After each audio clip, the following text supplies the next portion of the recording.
haber sido invitado por el comité organizador a este gran evento en su hermoso país que algún día espero realmente ir a conocer. Tengo muchos amigos que egresaron de la especialidad trabajando precisamente ahí en la ciudad donde están ustedes y pues qué mejor que conocer la mitad del mundo, ¿no? Bueno, me toca dar un tema, la verdad, difícil, para haber sacado la información de un problema que tenemos pues a nivel mundial, ¿no? Que es la famosa pandemia, que ahorita no tenemos muchas otras cosas que hacer más que pues irnos adecuando, irnos preparando día a día, como ustedes precisamente en este importante congreso lo han hecho. Y vamos a darle pie en los próximos 35 minutos a hablar un poquito de lo que es la terapia de alto flujo versus la intubación temprana en el paciente diagnosticado con SARS-CoV-2, ¿no? Bueno, yo no tengo conflictos de interés. Este es el hospital donde trabajo aquí en la ciudad de Tijuana, que Tijuana, déjenme decirles, es la última ciudad de América Latina, precisamente pegado con Estados Unidos, en la ciudad de San Diego, California, es quien nos colinda por el lado de la frontera norte. También soy médico de vuelo para Jet Rescue, estas ambulancias aéreas que andamos por todo el mundo, trasladando pacientes críticos y muchos de ellos han sido pacientes también diagnosticados COVID.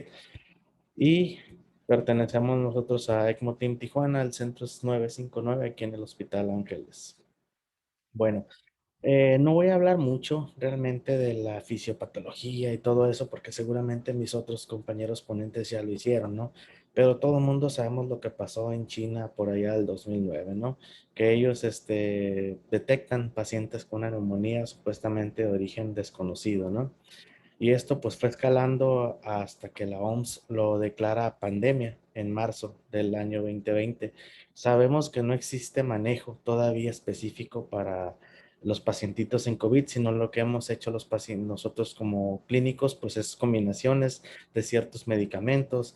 Empezamos con la citromicina, con la hidroxicloroquina, con todas esas cosas que dábamos en un principio. Hoy día sabemos que no funcionan en lo absoluto. En un principio también los esteroides fueron satanizados y hoy vemos que es el único medicamento que ha logrado sacar adelante a los pacientes, así como otros como el tocilizumab, baricitinib, todos esos medicamentos que sabemos que usamos y pues nos han dado resultados con algunos pacientes, aunque los ensayos clínicos de sus estudios nos dicen otras cosas, ¿no?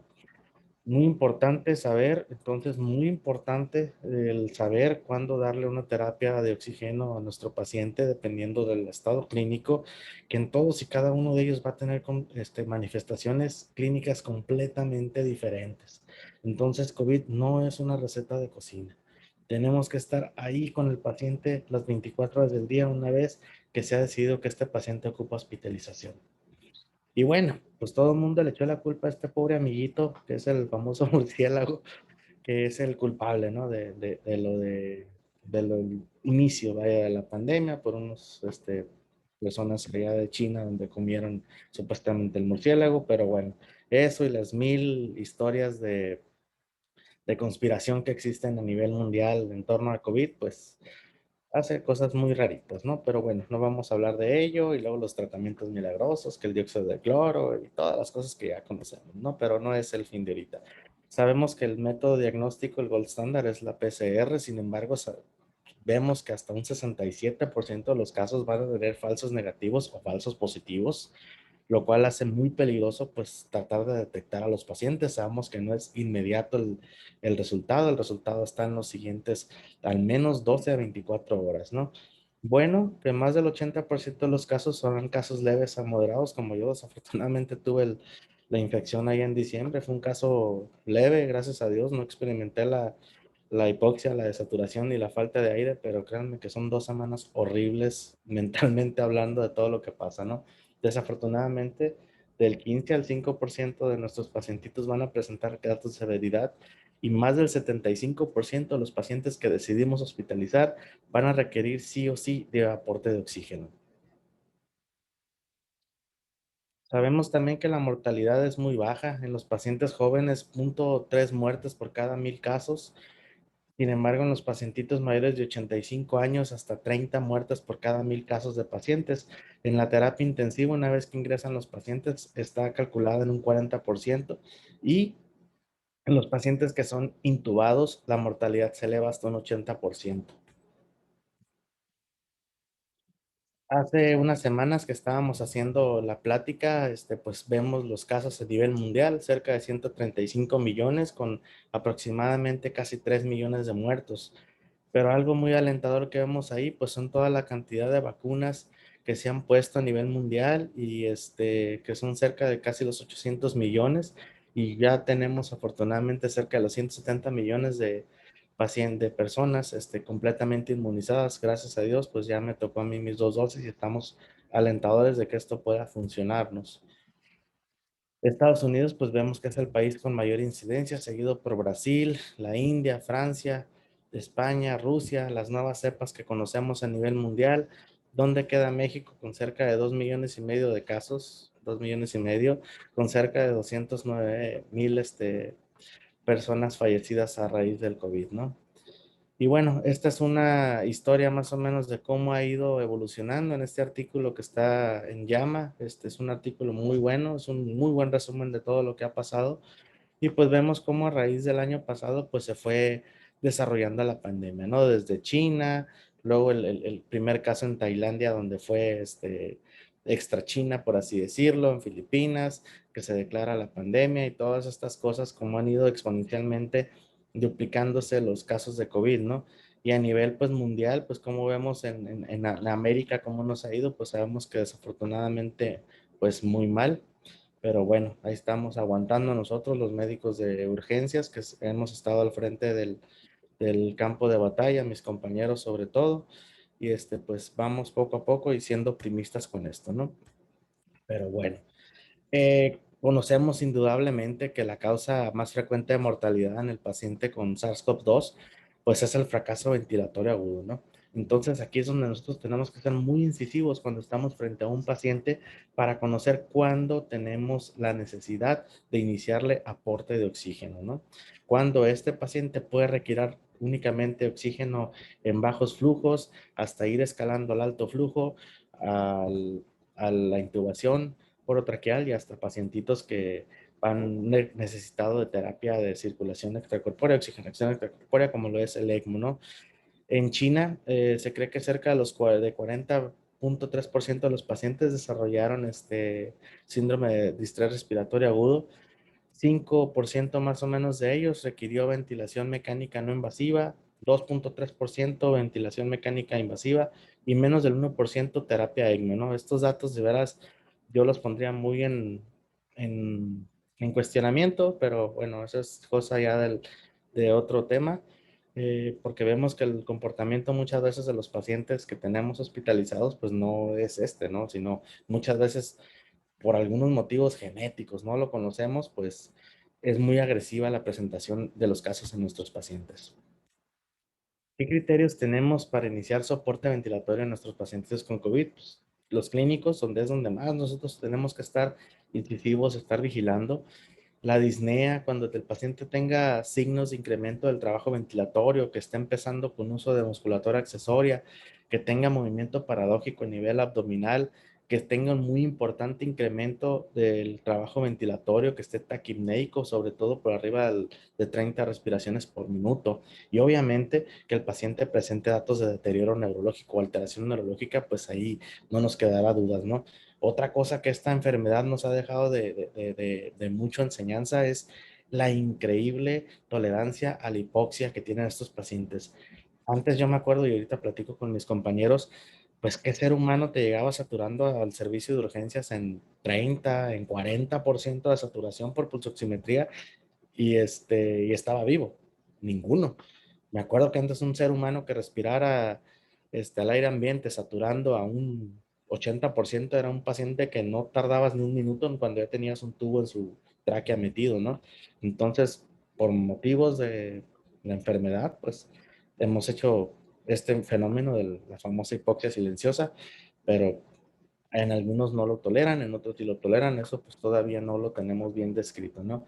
Criterios gasométricos, obviamente, que nuestra PaO2, FiO2 esté por abajo de 200 milímetros de mercurio, o la necesidad de que nosotros tengamos que darle un aporte de oxígeno más del 40% para mantener la saturación por pulsoximetría arriba del 92%, ¿no?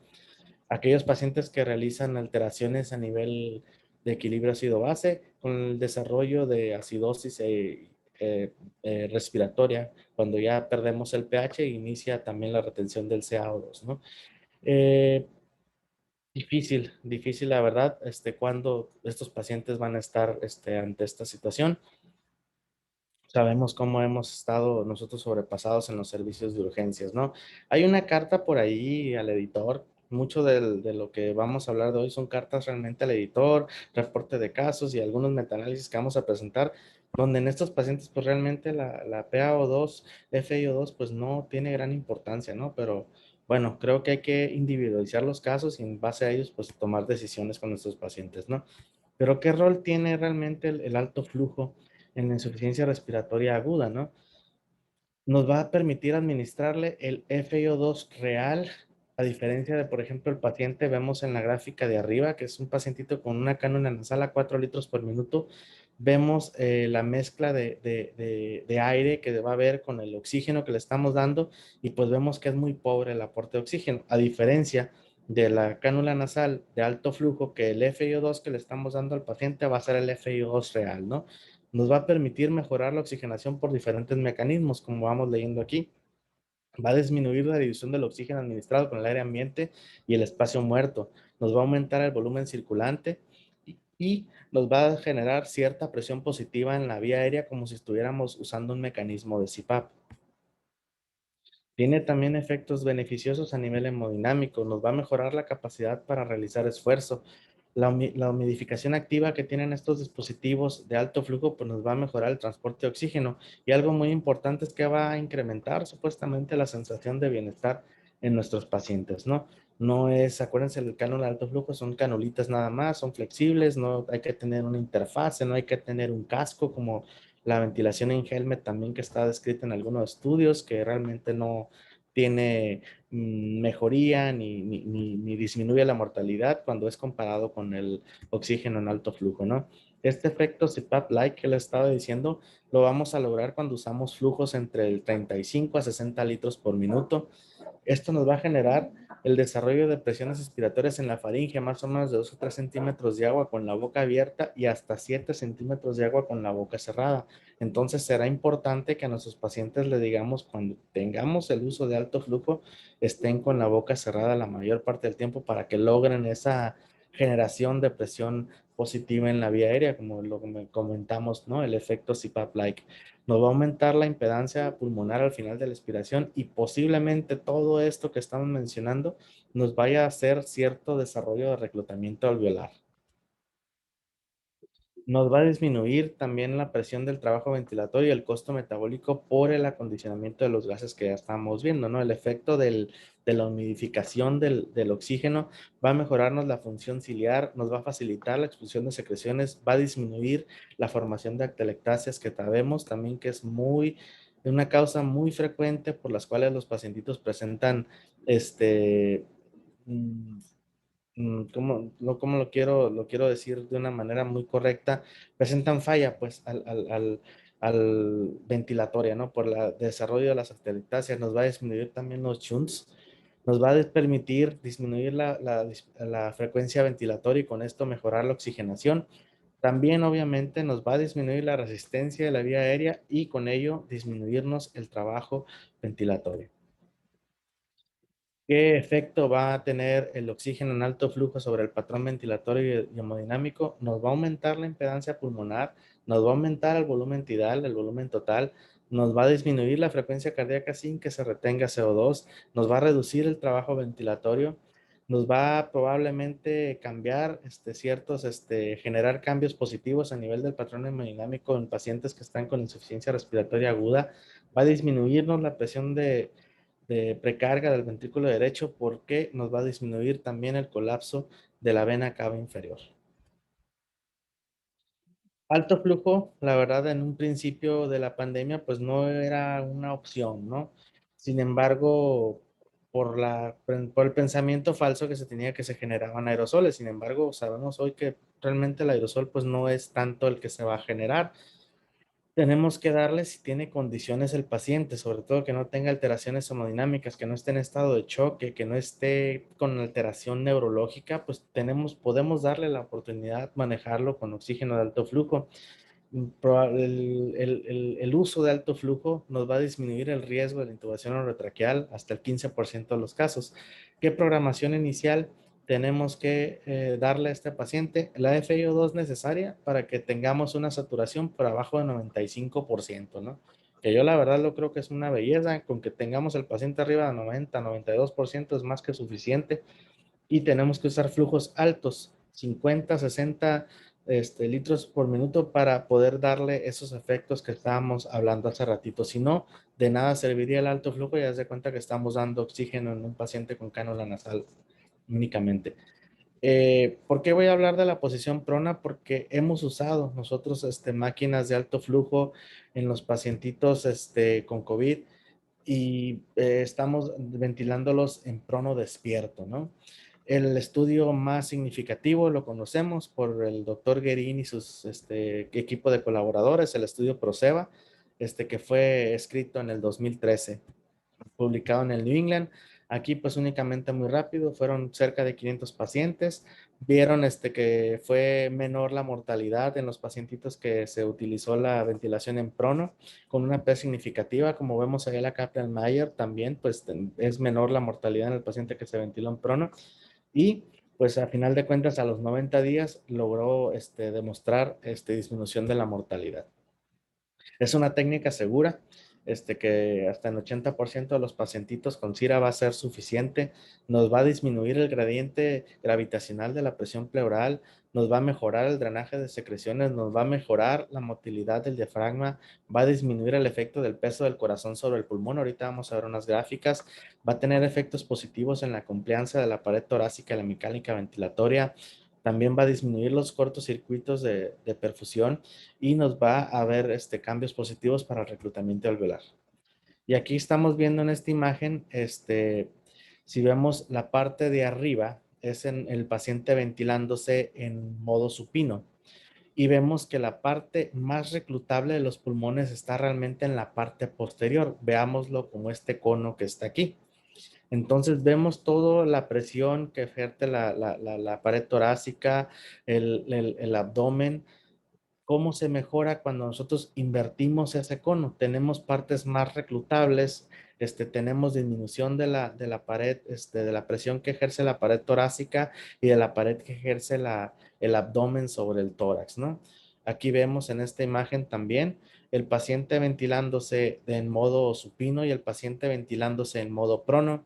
Vemos cómo en la parte de abajo por gravedad, obviamente, el peso del corazón se lo quitamos y tenemos muchas partes reclutables en la parte posterior del pulmón que muy seguramente nos van a ayudar el estado de insuficiencia respiratoria de nuestro paciente, ¿no? Otra forma que la parte posterior no fuera reclutable de ninguna manera mientras estemos nosotros ventilando al paciente en posición supina. Entonces, ¿qué hemos hecho? Nos hemos atrevido a ventilar a los pacientes en prono despiertos con oxígeno de alto flujo, ¿no? Sin embargo, todavía es muy temprano para establecer una recomendación. Es una estrategia muy prometedora y obviamente debe de ser utilizado en pacientes que tengan falla ventilatoria, que tengan obviamente su patrón muy adecuado para mantener sus reflejos de defensa. Vemos en esta imagen de mis amigos el doctor Orlando Pérez Nieto, el doctor Guerrero, cómo esta pacientita, aunque no es de COVID el artículo que se escribe, pero bueno, ya se describe desde hace el año pasado, pues la ventilación alto flujo y en prono, lo cual debemos de poder utilizar en nuestros pacientes, ¿no? Pero bueno, ya habíamos hablado del fracaso de ventilatorio agudo, ¿no?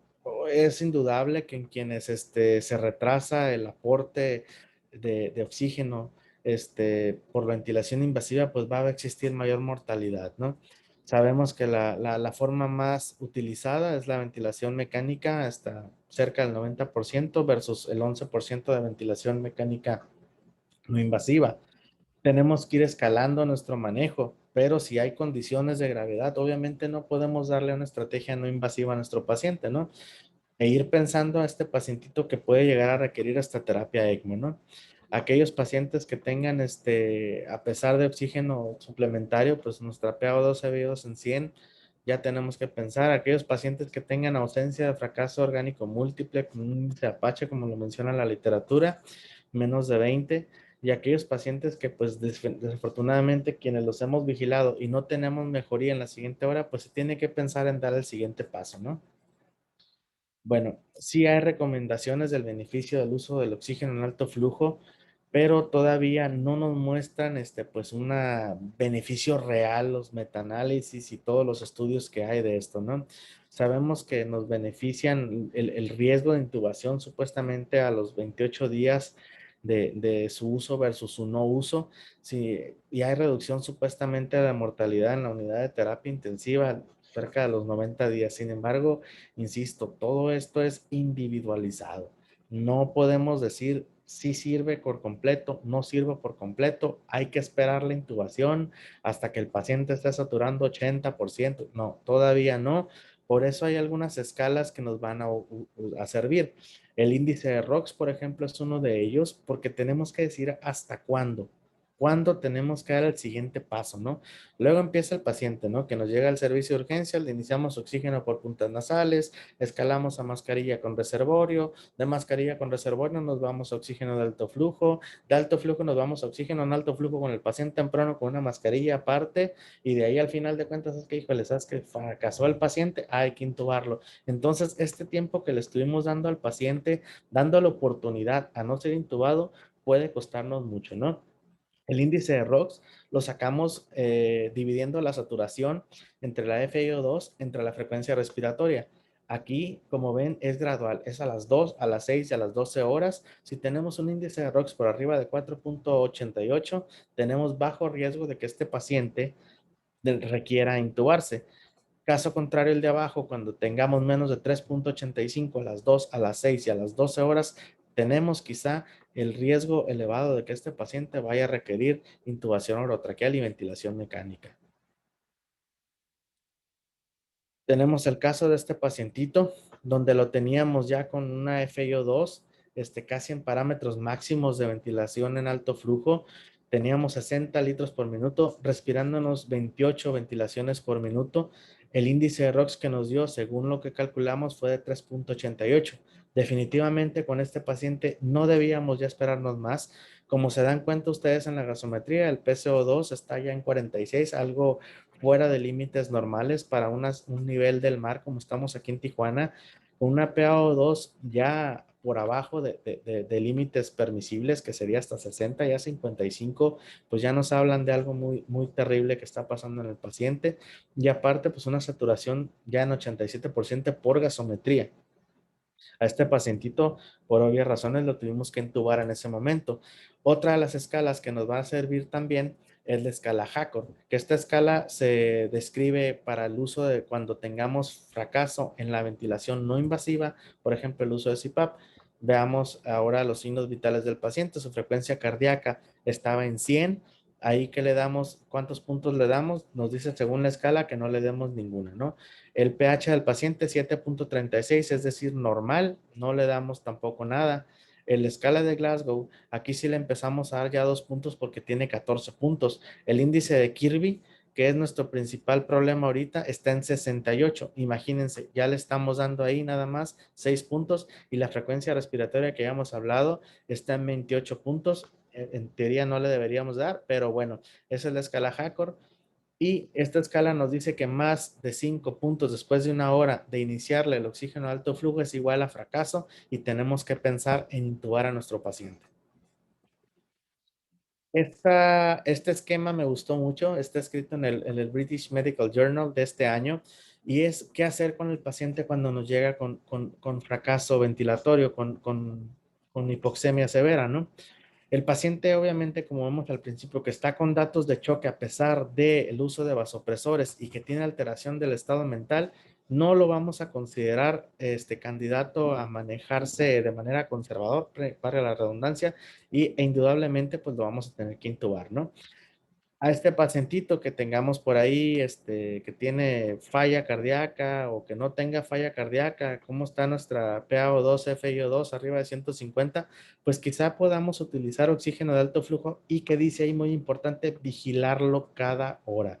ver cómo está nuestro trabajo ventilatorio, ver cómo está nuestro índice de ROX que ya hablamos y si se mantiene en metas, podemos continuar usándolo, ¿no? Sin embargo, si el paciente presenta este deterioro, pues indudablemente, como ya estábamos hablando, vamos a terminar en la parte de arriba de la pantalla del lado izquierdo, pues este pacientito intubado, ¿no? Entonces no tenemos grandes opciones por ahí más que vigilar a nuestros pacientes de una manera muy estrecha, ¿no? Obviamente habla aquí en los paneles de expertos que nos dicen que la mentometría esofágica es lo mejor para nosotros decidir cuándo se incrementa la presión intrapleural. Obviamente, por el riesgo de desarrollo de lesión pulmonar autoinducida, sabemos que no es opción en el paciente despierto, ¿no? Pero lo que sí sería útil, práctico y rápido, algo que yo semejo mucho con el PIC-SOFA, es la escala WOP, que es esta escala que está aquí, que acaba de salir hace unos días, y nosotros tenemos que ir viendo a nuestro pacientito, ¿no? Cuando tengamos más de 4 puntos, ahí tenemos que considerar intubarlo, ¿no? Vemos simplemente que con la pura frecuencia ventilatoria es suficiente a que el paciente que está saturando más de 30 veces por minuto para considerar la intubación. ¿Cómo se llama? El aleteo nasal nos da un punto. El uso en la inspiración del esternocleidomastoideo nos da un punto y también el uso de los músculos abdominales nos va a dar un punto, ¿no? Pero como vemos, lo más ideal para verlo según esta escala que salió es la frecuencia ventilatoria. Nuestro paciente que vimos en el caso, básicamente ya tenía más de eso, ¿no? Y era candidato a. Tenemos algunos metaanálisis del tiempo de intubación en relación al cuadro clínico de los pacientes, ¿no? Fueron 2 estudios que incluyeron cerca de 9,000 pacientes. Sin embargo, pues no hubo significancia estadística, las PES no fueron significativas, ya que todos los pacientes intubados de manera tardía, pues se morían, ¿no? Y ahí estamos viendo que fueron 3,981 muertes, el 45% versus el 39,1% de los casos. El tiempo de intubación, como nos comenta este metaanálisis, posiblemente no tenga efectos en la mortalidad. Ahora, no hubo tampoco significancia estadística en los pacientes que se intubaron de manera temprana versus tardía, con uso o no de oxígeno de alto flujo o ventilación mecánica no invasiva, como es el CPAP clásico que nosotros conocemos. Siguió habiendo, ¿cómo se llama? Muertos, 48,9 de los casos versus 42,9. Y estamos viendo los riesgos relativos abajo. La P tampoco fue significativa.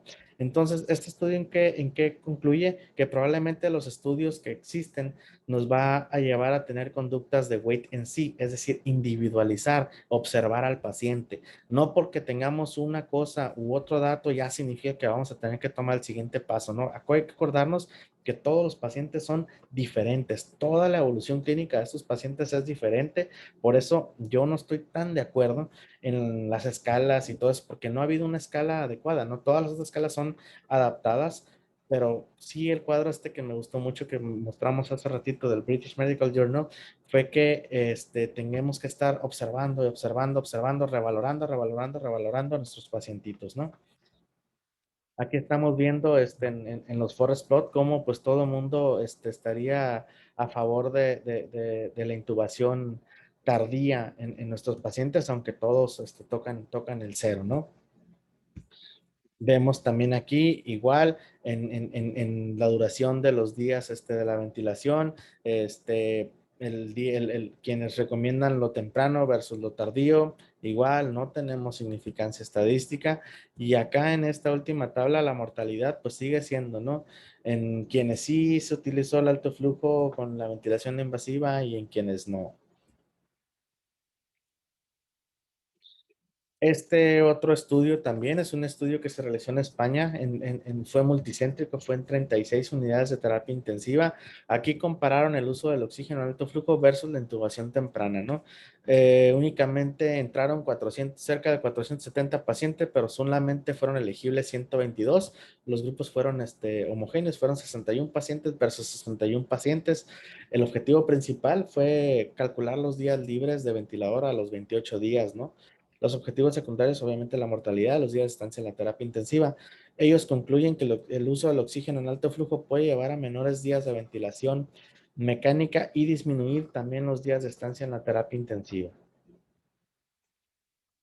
El oxígeno en alto flujo en este estudio se asoció con incremento de los días libres de ventilador, comparándolo con quienes no, 8 días versus más o menos 12 días, reducción de la estancia en la terapia intensiva aproximadamente 8.2 días, sin embargo, no hubo diferencia en la mortalidad por todas las causas ajenas a COVID y todo lo demás que sabemos del paciente que se complica en una unidad de terapia intensiva, ¿no? Así fue como separaron sus grupos, siguió habiendo mortalidad, y vemos, ¿no? Los pacientitos en rojo, que fueron los 61 pacientes que estuvieron más días libres de ventilador versus el otro grupo control, que fueron 13 días, y el tiempo de estancia en la terapia intensiva, 11 días versus 20 días.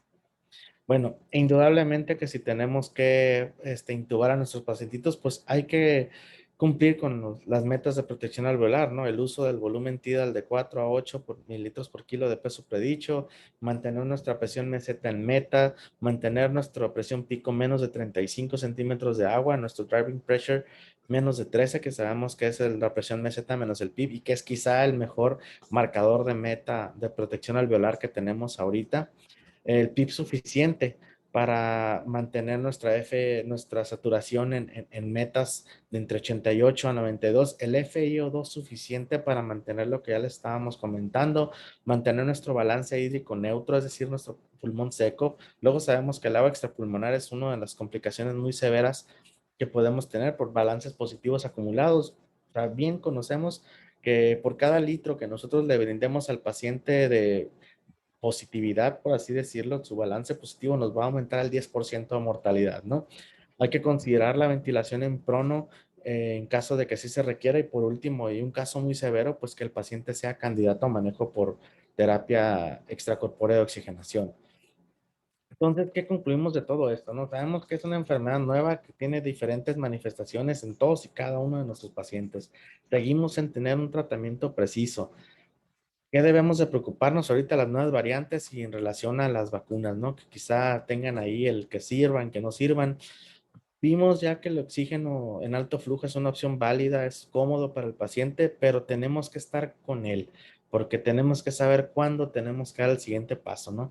Las escalas que hablamos, la escala WOP, la escala de ROG, el índice de ROG son útiles, pero realmente en todos los pacientes son utilizables. Hay que acordarnos, insistimos, el comportamiento clínico es muy diferente, ¿no? Una opinión muy personal es no llevar al paciente al límite, con saturaciones por abajo de 80, ya no, sabes que ahora sí vamos a intubarlo, ¿no? La clínica es nuestro mejor marcador de cuándo tenemos que intubar a este paciente. Tenemos que tener mucha astucia clínica para cuándo tener que dar ese siguiente paso. Nos faltan aún muchos estudios, muchas guías de manejo, recomendación en relación a los dispositivos de oxígeno que hay, porque día a día están actualizándose. Entonces, quizá lo que estamos hablando hoy en un mes vamos a tener completamente otros resultados. Y si de plano vamos a tener que intubar a nuestros pacientes y no tenemos ninguna opción, pues tenemos que ventilarlo en base a metas de protección alveolar. Y bien conocido, nuestra única esperanza para que logremos salir adelante y estar próximamente juntos, platicando de medicina en Ecuador, que ojalá sea pronto, pues será el avance de las campañas de vacunación. Bueno, conozcan aquí al doctor Lee, está a mi izquierda, y a mi mano derecha está el doctor Madrid, anestesiólogo, nos está presumiendo su reloj, ven, relojote grandote.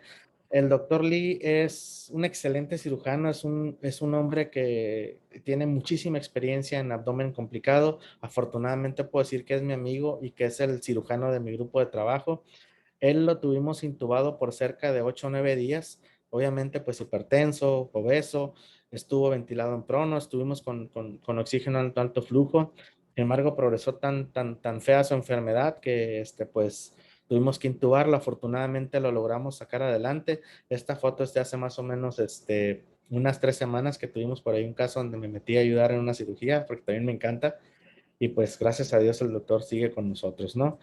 Este traslado se hizo hace 2 semanas. Es el primer traslado ECMO que se hace en la ciudad de Tijuana, dentro de hospital. Ahí estoy yo en la parte de atrás con la máscara, el full face y unas rayas naranjas en el traje que me pusieron que parecía el de los Beastie Boys, pero bueno, pero hicimos historia con este traslado de este pacientito joven. Bueno, algunas otras fotos, pues estos son los aviones que nosotros manejamos. Este es un Learjet 35 en la compañía. Ahí está la cabina. Aquí estábamos llegando a Alaska, me parece. Aquí estábamos entrando a Rusia, en la península de Kamchatka. Este es Alaska también. Esto es cuando fuimos a Corea. Aquí estamos ya aterrizando en Corea con nuestro pequeño avión, un Learjet 36. Esta foto es hermosa porque de un día ustedes ven es el día y del lado más próximo al avión es la noche. Estábamos volando sobre el mar de Bering. En Alaska era de día y en Rusia ya era de noche. Aquí estamos en la ciudad de Seúl con los paramédicos coreanos y mi compañero, el paramédico Misli.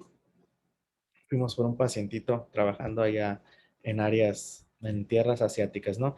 Y bueno, a mí no me queda nada más que agradecerles por su atención y quedo como su servidor. Muchísimas gracias. Muchas gracias, doctor, por su excelente ponencia. Vamos a abrir la sección de preguntas. Pueden alzar la manito y vamos a irles dando la palabra. Claro, ahora mismo. Sí, Jonathan, ya le activo, por favor. Ahora sí, puedes preguntar. Buenas tardes, doctor. Felicitándole por su ponencia. Mi pregunta es en relación a la utilidad del alto flujo, posiblemente en aquellos pacientes que no sean candidatos a ventilación mecánica, por alguna u otra razón, que no cumplan criterios para, sea por su enfermedad crónica, su enfermedad de base, la utilidad en este tipo de pacientes del alto flujo. Gracias. Bien, el alto flujo, como ya tratamos de hablar hace ratito, pues tiene sus indicaciones precisas, ¿no? No nos va a servir el alto flujo, sobre todo en los pacientes que tengan una hipercarbia, ¿no? En condiciones de insuficiencia respiratoria hipercárbica no nos va a servir. Ahora, también tenemos que tener presente el deseo de cada paciente, ¿no?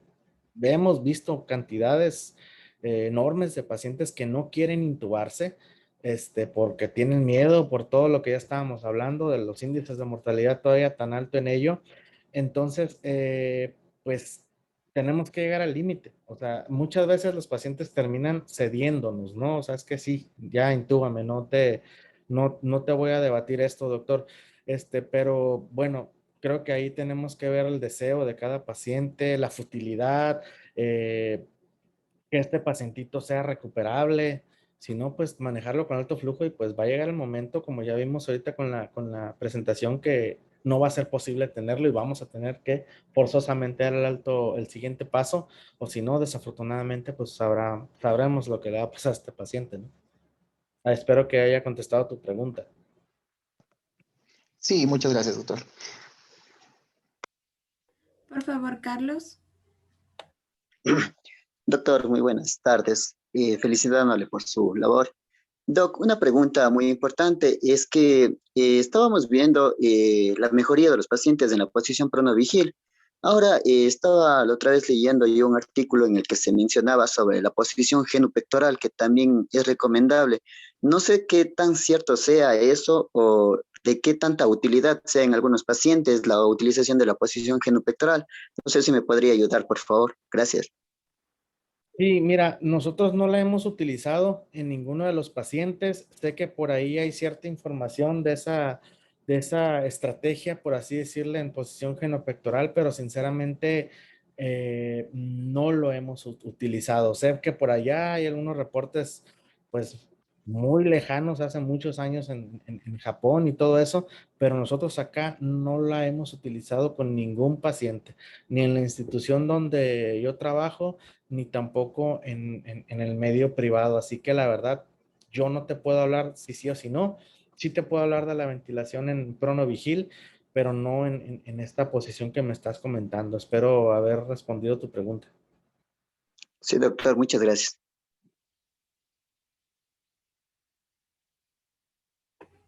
¿Alguna pregunta más? Igual pueden levantar la mano.